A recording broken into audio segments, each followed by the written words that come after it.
What's up, everybody? Welcome back to part 5 of my John Ferrick Wrecking Crew Demolishing the Case Against Stephen Avery book review. This book is available on Amazon and I definitely recommend checking it out.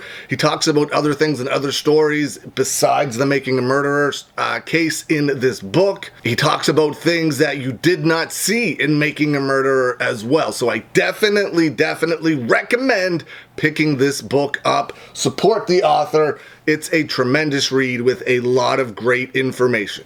All right, here we go with part 5 of the book review. We're going to start out with Stephen Avery stating what happened after he had his conversation with Andrew Colborn. It's also very important to note that Stephen Avery's story has never changed. Not one bit of it. He has never changed his story from the time he's been in prison until now. Not one single bit of it has changed. Normally when someone's convicted of a crime or any type of offense, the story changes, little details change and things like that, but nothing of Stephen Avery's has changed. He's kept his story intact since day one. Here's what Stephen Avery states happens after his conversation with Andrew Colborn. Stephen Avery states, he drove his car from his parents' place to his garage, then went to his sister's house, which is right next to his. He states this is when he opened the cut on his finger, attempting to unhitch his sister's trailer. He went back into his car to grab his phone charger. That's when he dripped blood into his own car. Anyone that looked through the window of his car could have seen the blood. He then went to buy supplies at a store with his brother Chuck. There's video surveillance of this at the store, which makes the entire story very believable, because why would he lie about anything else when there's video surveillance of them being there? Stephen Avery states before he left, he went to his sister's house to see if any of her boys wanted to come with him. He mentioned to them that the police had just been there and were asking questions about the missing girl. The missing girl, of course, Teresa Halbach. Stephen Avery states that Bobby Dassey got instantly nervous. Gee, I wonder why that was. After he mentioned that the police were there questioning about Teresa Halbach, Bobby Dassey stated he could not go because he had things to do. Gee, I wonder what those things were that Bobby Dassey allegedly had to do, but Blaine Dassey said he would go. Before leaving for the store, Stephen Avery went inside his trailer and put tape on his bleeding finger. Blood dripped into his sink, but he didn't clean it up because he knew his brother was waiting for him outside. The next morning, November 4th, when he got up, Stephen Avery states he went into the bathroom and noticed most of the blood was cleaned up. Stephen Avery states he does not believe the cops broke into his trailer and took the blood.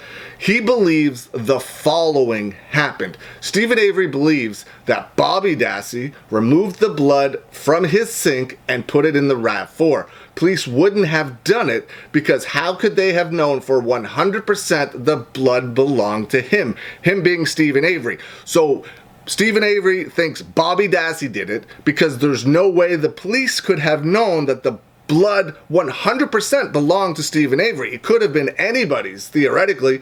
He believes Bobby Dassey did it to save himself. Now, what if Stephen Avery didn't go over to Barb's trailer and ask the boys to come and tell them that the police were there? Bobby Dassey would have had no idea that any of this happened, so that makes perfect sense that then Bobby Dassey went over and tried to find anything he could to frame his uncle Stephen Avery for this crime. Stuart James, a blood spatter, blood stain expert, is hired by Kathleen Zellner.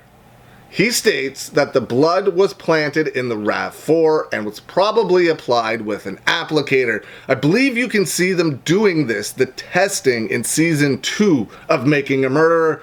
Stuart James states he believes the blood came from Stephen Avery's sink, not the blood vial. Both Stephen Avery and Kathleen Zellner believe that Bobby Dassey committed the crime, allegedly. Now the next step is how they prove it. And that's where we're going to end part 5. What a juicy part of the book. Just chocked full of great information.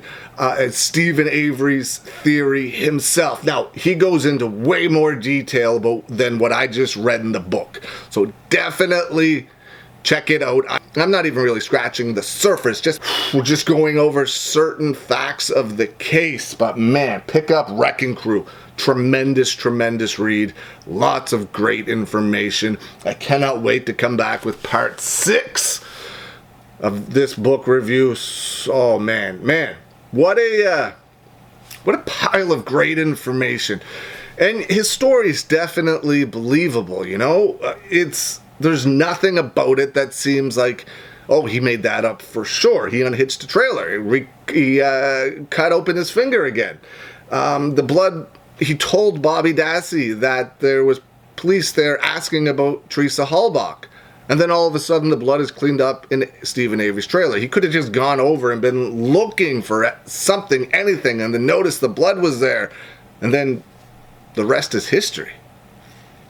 Crazy, crazy situation that Stephen Avery sits in prison to this day. He's been in prison now since 2005. It's 2022. It'll be 17 years this fall since he's been in prison for this crime. He sat in prison for 18 years last time. Hopefully this is the year. Hopefully 2022 is the year Kathleen Zellner is able to do something and finally prove Stephen Avery's innocence, and by proxy, hopefully Brendan Dassey is let out as well. We can hope, right? We can hope. We can hope. Hopefully this is the year. Anyway, I'll be back soon with part 6 of the book review. Pick it up. Amazon. Hope you're having a great day. I'll see you again soon.